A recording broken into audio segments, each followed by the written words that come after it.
The credits, an essential part of media. Whether it be movies, video games, or TV shows, you know that at the end there will be a list of names and occupations rising up the screen. But here's the thing about the credits. Nobody watches them. I mean, with the average runtime for films being 2 hours and 39 minutes, why would people stick around for an extra 10 to 15 minutes to watch a black background with names scrolling up?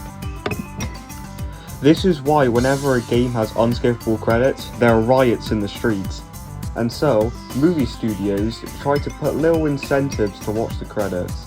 This is most famously done with the post-credit scenes, where in the case of large interconnected universes such as the MCU, these scenes are sometimes essential to understand the next film, or just forgotten about entirely. But even with this style, people are not actually watching the credits. They're just looking at their phones googling whether or not the film that they are watching does actually have a post-credit scene. So what if there was a way to have audiences watch the credits? Well, allow me to introduce a company that already did it 25 years ago.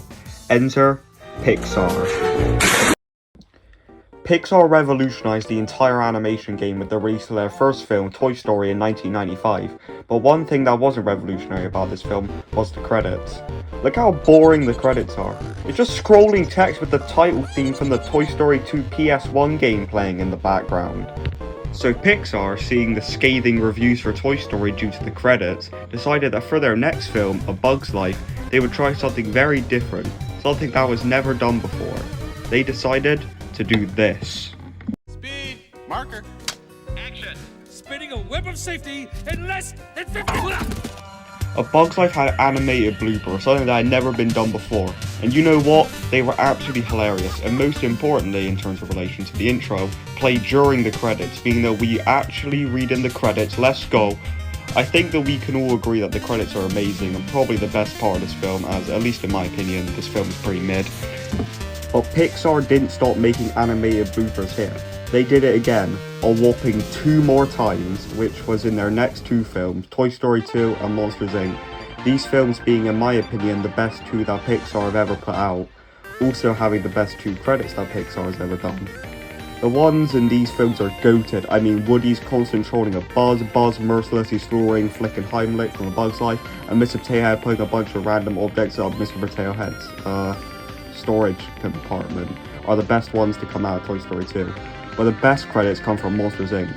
Ross jump scaring Sully, the dramatic walk from all the scarers being interrupted as they all trip over each other, Rex shoving up for some reason, and they also create a film recap by having Mike and Sully complete their musical idea with put that thing back where it came from or So Help Me. This idea was used so well, but as much as I would have liked to see this used in films such as WALL-E, The Incredibles and Toy Story 3, it was probably for the best that they were done only a few times, as it just makes them even more special. But I do now have to address the many oddities during these credits. Most obviously, it presents the question as to whether or not these stories are in-universe films, but I don't want to get into that as I don't want my channel to turn into some Matt Pat conspiracy channel.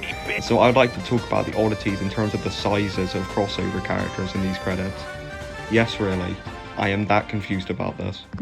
So first off, Woody shows up in the Bug's Life credits and he's about the size of Wild the Ants, but when Flick and Heimlich show up in the Toy Story 2 credits, they are way smaller than Buzz, who we can see in all 4 Toy Stories are shorter than Woody. So that means that either the ants are larger than they seem, or that the toys have found out shrinking technology and Woody has been shrunken down. But this gets more confusing to me, as when Rex shows up, he is much larger than Mike and Sully, and Woody is taller than Rex. So now I think that my theory of the toys having height altering technology is absolutely true, because Sully is actually canonically 7'6", and Rex is about 14 inches tall. So why is he about 3.5 James P. Sullivans tall? That also means that in these credits, Rex is 26'3". You know what, I need to move on, otherwise I'm gonna explode. So anyways, these credits were great and funny and did not raise a lot of questions, but the best was yet to come as we travel to the year 2006, where Pixar brought out their A-game for the 7th time and released Cars. Man, I know this may be a bad time right now, but you owe me $32,000 in legal fees. What? Cars has the best credits, fight me on this. The credits here also act as an epilogue for the film, and these scenes are great. We get to see how busy Radiator Springs is after the events of the film. The scene even mirrors the Our Town scene earlier in the film, it's a nice little detail. These scenes also bring back super minor characters from earlier in the film, such as the Tunas, who reflect what happens when the group chat gets leaked, and Fred. Fred is just the best character ever created. Actually, scratch that, because this epilogue shows us the character of TJ for the first and only time, who is apparently an aspiring rapper, and Frank Pinkerton. Just look at Bro's face. Bro realised he's not built for this. We also have Mater simulating what it's like to drop something behind a wardrobe that you had just fished out. But best of all, we got carified parodies of older Pixar films. We got Toy Car Story. You are a toy car! You are a sad, strange little wagon, and you have my pity. Farewell. Oh yeah? Well, good riddance, you loony. Monster Trucks Inc. Stuck out here in this wasteland without chains! But Mike, the Boomobile's in trouble. She needs our help. You're still not listening! And A Bug's Life. Circus cars! How can you be circus cars? These are the lousiest circus cars in the world, and they're gonna make me rich! I didn't get this one until researching just now, but the best part of these clips is that they all feature a John Ratzenberger character, them being Ham, the Abominable Snowmobile, and P.T. Flea. And so Cars' John Ratzenberger character, Mac, reacts by first complimenting the acting of Ham, but then complains about his actor being reused in all of these films, whilst his car next to him is questioning insanity. Now look at ending like the end of Evangelion.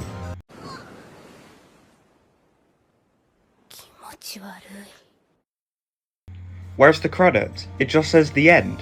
Never mind, the credits are in the middle of the film, but there's a big issue with these credits. I have no idea what they're saying because I can't read Japanese!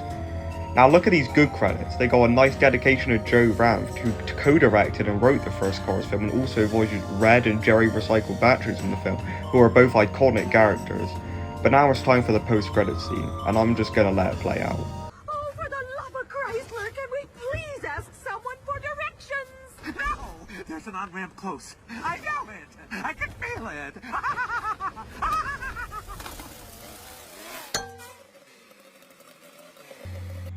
I know what you may be thinking. Are these cars okay? Well yes, as they show up in a more sane state in Cars 2, but the better question is, why did the bug hit the camera? Is this film also an in-universe film? Am I going insane? Toy Story 3 was the last Pixar film to feature scenes playing during the credits, this one being another nice epilogue similar to Cars. Being able to see Sunnyside's glow up from concentration camp to epic dance party paradise starring Ryan Gosling is really wholesome and makes this ending even more happy than it already was. Another great thing about this epilogue is that the creators of Toy Story 4 definitely didn't watch it, as Woody is playing leader again and is also incredibly happy under Bonnie's ownership. Another thing that was completely thrown away in Toy Story 4 is the fact that Jessie and Buzz had a romance, which was dropped in Toy Story 4 in favour of Buzz being an idiot and Jessie doing absolutely nothing. I don't even think that they shared a single one-on-one conversation in that film. I digress. Buzz and Jessie dance like Puss in Boots and everyone has a drawing on the wall, which is very cute. Also, Mr. Potato Head says this.